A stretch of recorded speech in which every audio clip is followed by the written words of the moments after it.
You are watching this video to find out where Beryl is going and how bad will it be. FYI, the information I will give you in this report, combined with probably one more landfall report, will not be found on any other YouTube channel or media outlet on TV. The reason for this is the fact everyone covering Beryl just works with the National Hurricane Center's forecasted track. Don't believe me? After you watch my report, go watch 5 more videos on other YouTube channels or look at a few TV reports. My information is completely authentic. This report will cover the beginning of Beryl's final approach. My first report was last Saturday, where Hurricane Beryl formed, when Beryl became a hurricane, forecasted to rapidly intensify into a major hurricane in 48 hours. Now let's look at my next report, 48 hours later, right here. It is now Monday, the 11 p.m. advisory. Now Beryl is here. This storm exploded into a Category 5. I was able to give the entire East Coast a very early all clear. I reported that Beryl would clip the Yucatan Peninsula and pop out into the southern Gulf of Mexico. From there, I said this storm is hitting Mexico or, more likely, Texas. Let's move to my last report, which was here on Wednesday at the 8 p.m. advisory. Beryl is now here. It's off the coast of Jamaica. This was 3 days ago. At this location, I focused on Texas. I told Texas residents to get ready, with Beryl still well over 1,000 miles away. YouTube shows you the date of these reports to provide proof of every word I am saying. So why was all my information thus far so accurate? Remember my experience. In 25 years, I have tracked a few hundred storms. This track thus far, this is what I call the initial approach. Once the storm, any storm that is, gets within a couple hundred miles of any region being targeted, I will call that the final approach, which Hurricane Beryl is going to be in at the end of this report. This track thus far was very easy for me. So what was in play to make this a smooth, accurate initial approach? Just follow now my cursor as I slowly show you why the first 7 days of this track was so predictable. Beryl forms out here. Now, when a storm forms down here at 10 degrees north latitude, they generally always take this route to start their journey.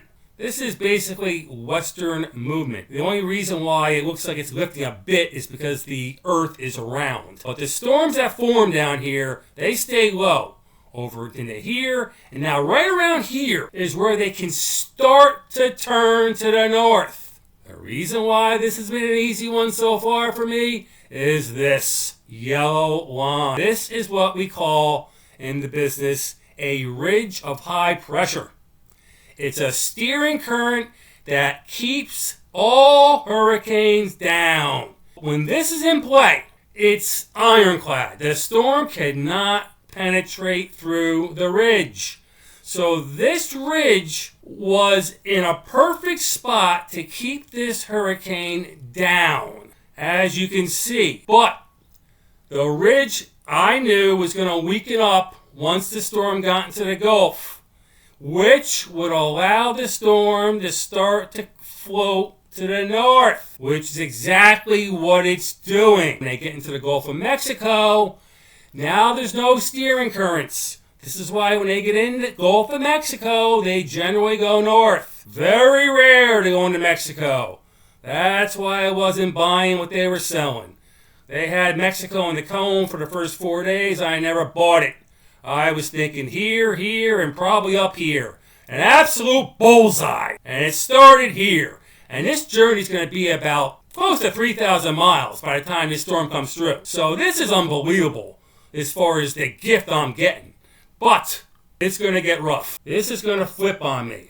I know this storm is going to fight me, meaning it's going to be a rough one to predict precisely, which you'll understand when we move forward. But that's what I'm looking at. A nice, smooth, easy track, no threat of going north. And now it's in the Gulf, and my lord, there's so much going on right now. I'm going to have a playlist created for all storms I track so future subscribers can look in sequence of what I do. So we're going to go now to the tracking map and show you where Beryl is and start to lock down on this storm. Here is where Beryl is at the 8 p.m. Eastern advisory.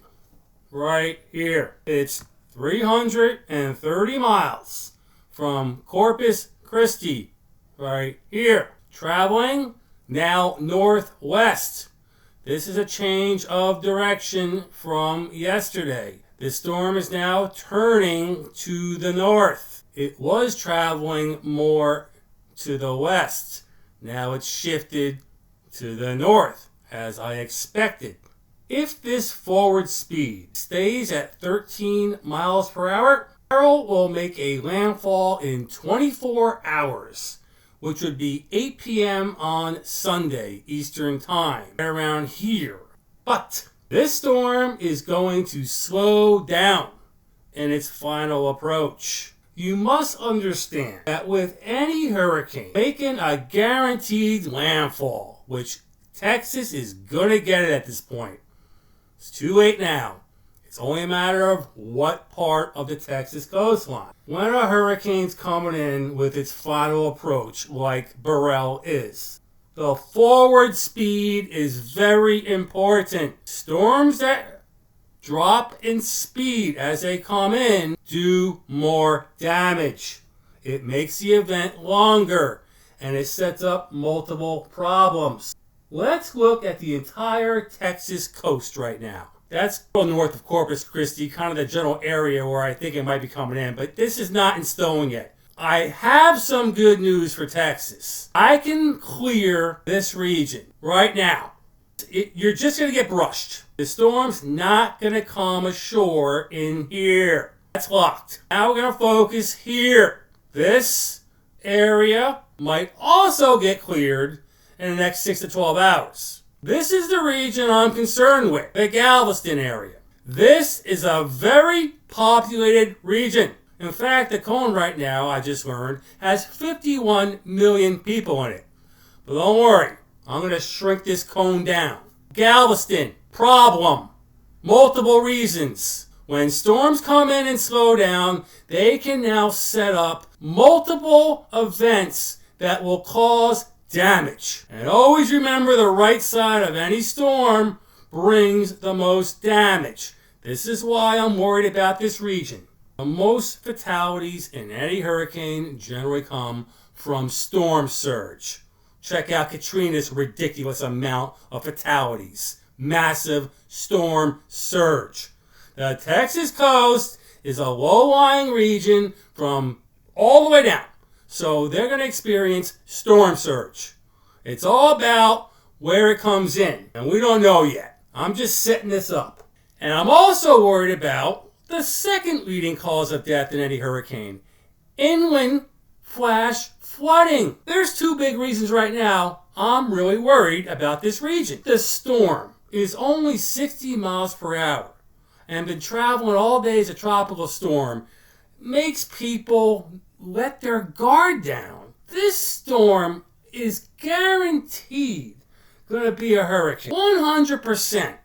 It still has plenty of time to go over the water to strengthen, and it's going to be anywhere between 75 and maybe 110. Hopefully, it travels as close to 13 as possible. I know it's going to drop, but I need it to not drop down to 5 miles per hour. If it starts to crawl in, it's going to cause major problems. So that's what we're looking at here. A very dangerous situation is coming into play. People need to be ready.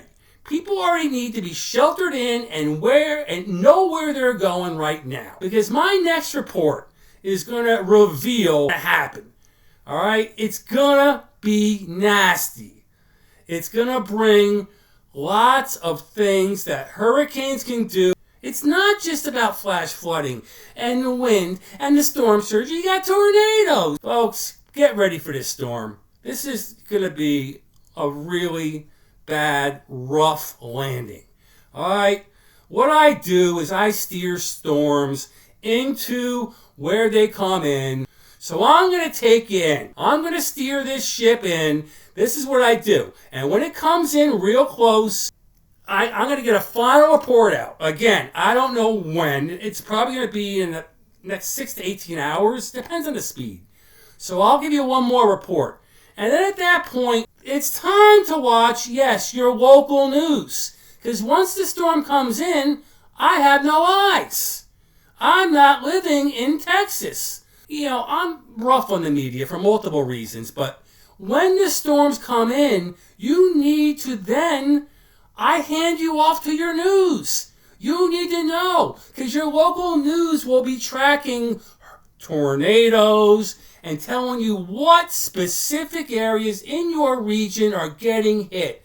And when tornadoes are dropping down, you have to be sheltered in an interior room with walls protecting you if a tornado drops down in your region. This is going to be a mess, an absolute mess. And this is what historic storms do.